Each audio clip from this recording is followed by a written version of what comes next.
Hello bachcho, let's read this question. The question says space divided by the line AD into two regions. Region 1 is field free and the region 2 has a uniform magnetic field B directed into the plane of paper. ACD is a semicircular conducting loop of radius r with center at O.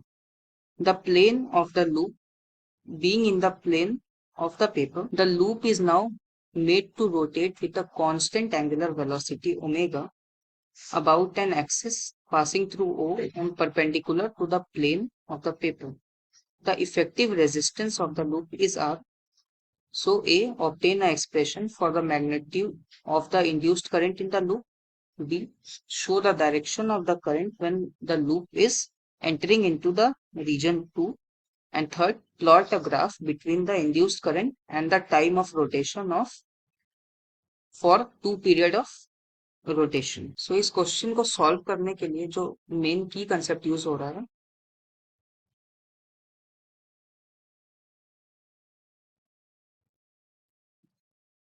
इसमें हम लोग self inductance जो है उसका concept use करेंगे.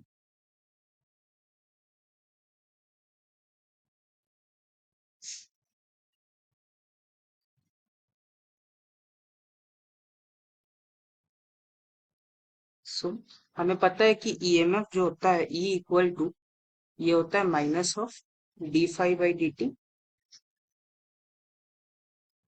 And five को हम B A लिख सकते हैं. यहाँ B magnetic field and A area हो जाएगा. सो मैग्नेटिक फील्ड तो यहाँ पे कांस्टेंट है. सो बी को बाहर निकाल लेते हैं and D A upon D T लिख देते हैं यहाँ पे.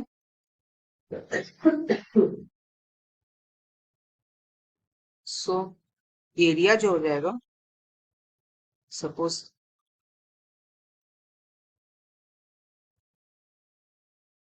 ऐसे दिया हुआ है. सो यहां से यहां जब पाथ जा रहा है सो ये रीजन 2 हो गया.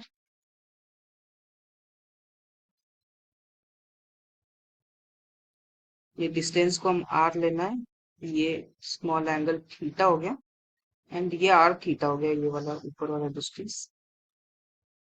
सो एरिया हम लिख सकते हैं basically 1/2 R square theta. Also एक इंफॉर्मेशन हम जान लेते हैं D five by D T जो होता है इसको हम ओमेगा लिख सकते हैं.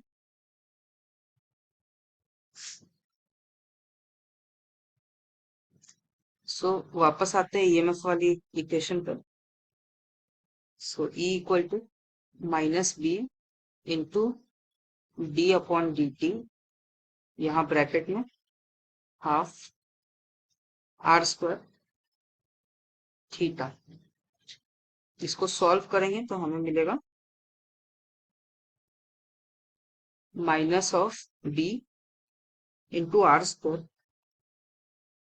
बाई 2 और D five by D T जो आएगा वो ओमेगा बन जाएगा एज हमने ऊपर इस चीज को डिस्कस किया है. नाउ हम करंट लिख सकते हैं ई अपॉन आर.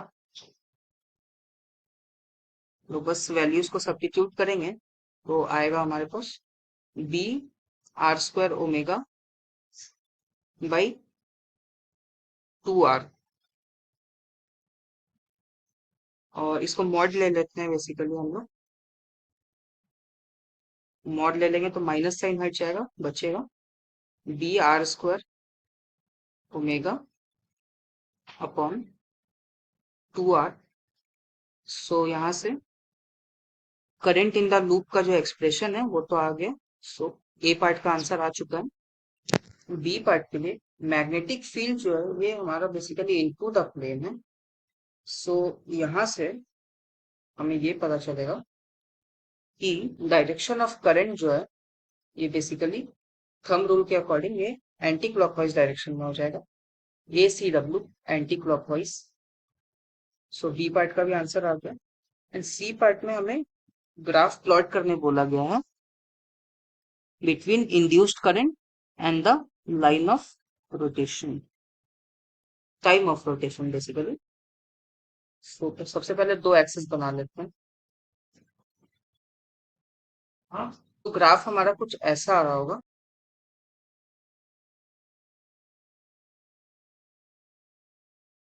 T/2 टाइम तक के लिए ये पॉजिटिव होगा, आई का वैल्यू, एंड उसके बाद T टाइम तक के लिए ये नेगेटिव जाएगा। सो हमारे पास जो वैल्यू आया था करंट का, ये मैक्सिमम वैल्यू यहाँ तक जा रहा होगा, BR² omega upon 2 omega, and नीचे भी same, minus of BR² omega upon 2 omega. So C part के आंसर भी हमें मिल गया। Hope you understood it well. Best of luck.